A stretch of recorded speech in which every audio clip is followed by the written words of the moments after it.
Afinal de contas, mudar sua planta de lugar pode matar ela ou pode prejudicar de alguma forma? Ah, mas eu vou te contar.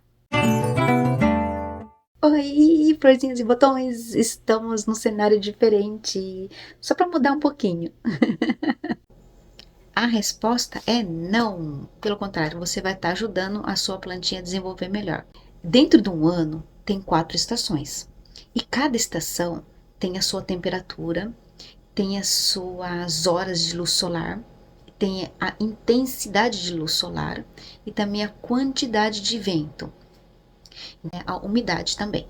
Então, colocando tudo isso, levando tudo isso em consideração, cada planta tem uma necessidade particular. Nem todas são iguais, né? Então não dá para você deixar todas no mesmo local, porque umas vão gostar de mais sol, as outras vão gostar de menos sol, algumas gostam de mais umidade, algumas gostam de solo mais seco.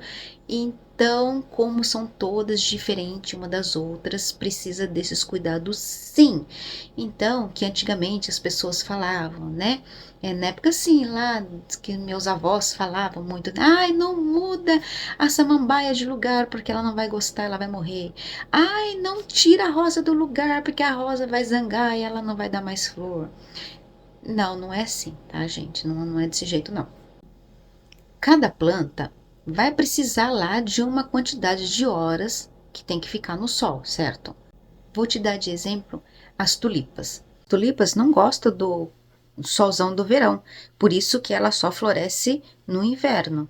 No inverno ele vai florescer e depois da floração ele todo vai secar, a parte que fica para fora do solo vai secar, né? E vai cair e dentro vai ficar a batatinha, né? E aí essa batatinha, o tubérculo, você retira do solo, você lava bem, seca bem e deixa assim 1 ou 2 dias fora secando. Quando estiver bem sequinho, você guarda dentro da geladeira. E no próximo ano você vai plantar de novo. Então são esses os cuidados, sim. E o que acontece se você deixar a sua batatinha, o seu tubérculo lá dentro da terra, né? Vai acontecer que vai chegar daí o verão, né? O verãozão. E antes de chegar esse verãozão, não vai ter aquela chuva, a época de chuva. Pelo menos aqui no Japão, antes de entrar o verão, chove muito. Então fica muito abafado e muito úmido. E aí vai surgir muito fungos, né? E esses fungos vão começar a comer os tubérculos, as batatinhas. Então, se os bichinhos comem, no ano que vem não vai ter mais os tubérculos para ele sair da dormência, para ele brotar de novo e dar flor, né? Então, esse foi um dos exemplos que eu trouxe, que seria isso daí, né? Então, para vocês verem que assim, não é porque você plantou a planta ali que ela vai ficar ali pro resto da vida, que você não vai tirar ela dali. Você precisa tirar sim, porque cada planta tem uma necessidade. As rosas, tá? A maioria, não vou falar todas, porque existe assim no Japão algumas rosas híbridas que elas resistem sim o inverno e ela pode ficar lá fora, lá debaixo de neve, quando neva, com tudo, né? Mas assim, a maioria das rosas, elas não gostam de neve, né? Como aqui no Japão neva muito, é muito frio e também tem geada. Então, alguns tipos eu tiro do jardim quando chega no final do outono ou começo do inverno, eu ponho elas para dentro da estufa, tá? Por quê? Porque se ela fica lá fora, o frio daqui do Japão é muito, muito forte. Isso judia muito dela, né? Tanto é que ela muda até de cor. O caule dela fica até assim um bordô escuro, né? Então eu ponho ela para dentro, porque daí quando chegar a primavera, ela vai ter mais força para se desenvolver, né? Agora tem as outras híbridas que elas ficam lá fora e aí chega esse inverno, elas têm a dormência tal e elas voltam a florescer. Então essas aí eu não preciso me preocupar tanto no inverno. Porém, no verão eu tenho que trocar elas de lugar, porque se o sol tá muito forte, que nem aqui no Japão o sol é muito forte mesmo, ele fica muito, muito seco, porque a nossa carga de horário é muito longa. Então, se a gente, que nem eu, costumo aguar minhas plantas antes de trabalhar, né? Que no caso aqui no Japão a gente não tem um horário certo para trabalhar, sabe? Teve uma época que eu trabalhava só de dia, agora eu trabalho só de tarde para de noite, então tem um horário meio bagunçado, mas enfim. Resumindo, no caso, eu estava aguando a minha rosa antes de trabalhar. Então, tipo assim, umas 2 horas da tarde eu tô aguando elas, né?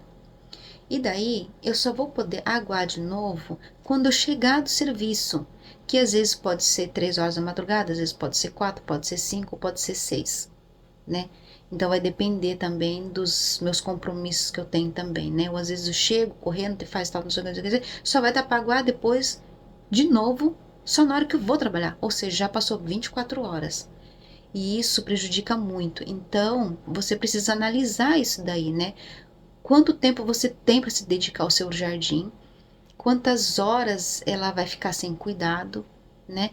Então, cada planta vai ter a sua necessidade. Então, você tem que pensar também dentro do seu cronograma o que vai ser melhor para você e para ela, né? Assim, tipo, você chegar num acordo, né, com o seu horário para você suprir as necessidades da planta. Então, eu tiro sim, mudo as plantas de lugar. Um dos maiores motivos meu é esse daí, tá? Porque o verão é muito quente e não tenho muito tempo para ficar fazendo a rega assim de tempo mais curto, né? Porque o ideal seria, né, fazer uma rega de mais ou menos umas 7 horas da manhã e depois lá pelas 4, 5 horas está fazendo outra. Esse seria o ideal no verão. Porém, eu não tenho como fazer esse horário. Então, como eu tenho feito, aplicado essa estratégia no meu jardim já há vários anos e tem funcionado, eu resolvi fazer esse vídeo para contar para vocês, né, que na verdade é um mito que as pessoas falam que não pode trocar planta de lugar porque ela morre. Não é isso, gente. Você tem que analisar o ambiente em que ela está, né? Se ela tá bonita, se ela tá confortável ali, ela tá gostando tal. E daí o tempo vai mudar, porque a estação vai trocar. Então, quando troca, muda a temperatura, muda a como é que fala? A intensidade solar, muda também a umidade do ar. Então, você tem que analisar isso, né? E você tem que estar sempre observando a sua planta. E outra dica que eu dou, se você não, né, não tem muito conhecimento sobre a planta que você tem na sua casa e você achar assim que ela está um pouco estranha, fora do comum de quando você comprou, o ideal seria você pesquisar assim, no Google, né? Ou até mesmo dentro do YouTube, né? Tem muita gente fazendo conteúdos de várias plantas de como cuidar. Então lá você vai ver, né, que todo mundo vai falar a mesma coisa que eu estou te falando, né? Que você precisa tá de olho na sua planta, porque cada planta tem uma necessidade especial, né? Tem uma quantidade certa de luz para tomar, tem uma quantidade certa de água para você dar, né? Tem um tempo certo de adubação e também sobre substratos, esse monte de coisas, né? Que isso é, sim, é fundamental, né? Principalmente o substrato que você está colocando em cada planta. Não é assim, um tipo de terra para todos os tipos de planta, não é assim, tá? Então, não é frescura, porque cada planta realmente precisa de um cuidado especial. Mas assim, foi isso que eu queria passar nesse vídeo, né? Porque eu achei importante citar isso daí. E também eu devia ter feito antes um vídeo desse, mas assim, com a correria do dia a dia nem pensei. E agora que chegou um inverno bem frio mesmo, já estamos no meio do inverno aqui do Japão, já estou mudando minhas plantas de lugar, né? Eu fiz um vídeo rápido também, até coloquei lá no TikTok, né? Mostrei lá que as adaptações que eu fiz no meu jardim, ainda não fiz um vídeo para o YouTube, eu vou fazer ainda, né? Tô atrasada com os vídeos do YouTube, mas depois eu entro, assim, eu faço um outro vídeo explicando por que eu saí um pouco aqui da plataforma do YouTube, mas eu vou fazer um vídeo separado, eu não vou falar desse assunto aqui para não misturar muito os assuntos, né? Porque quem tá entrando nesse vídeo aqui só quer saber se pode ou não trocar a planta de lugar, tá? Então eu vou estar fazendo outro vídeo explicando, tá bom? Por que eu fiquei um pouco ausente aqui. Bom, então era isso daí. Aí no meu canal eu sempre tô passando algumas dicas assim de plantas, tal, né? Mostro como é o meu jardim e como eu tô cuidando delas. E aí se você se interessar, você pode maratonar os vídeos lá, fique à vontade, assiste. E por favor, se você puder me ajudar, deixa um like nesse vídeo, eu vou ficar muito grata, isso vai ajudar muito o meu canal. E é isso. Muito obrigada por ter assistido até aqui e até a próxima, minhas florzinhas, meus botões. Tchau, tchau. I'm gonna set your place on fire. Let's get higher.